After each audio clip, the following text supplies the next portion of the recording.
അതൊന്നും ചെയ്യാതെ അത് ശരി. അല്ല നമുക്ക് കാറൊക്കെ ഇവിടെ കയറി വരും, കാറ് കയറി വരും. ഇതൊക്കെ എനിക്ക് അവിടെ പോയിരുന്ന ഫോട്ടോയൊക്കെ കാണാം, വീഡിയോ ഒക്കെ കാണാം.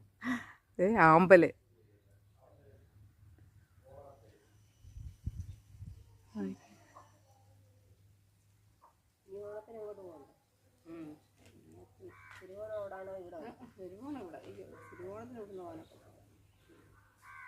തിരുവോണത്തിന് ഇവിടെ ആൾക്കാർ വരികയല്ലേ?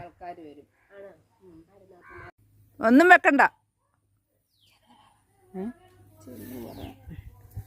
അയ്യോ എന്ത് രസമല്ലേ.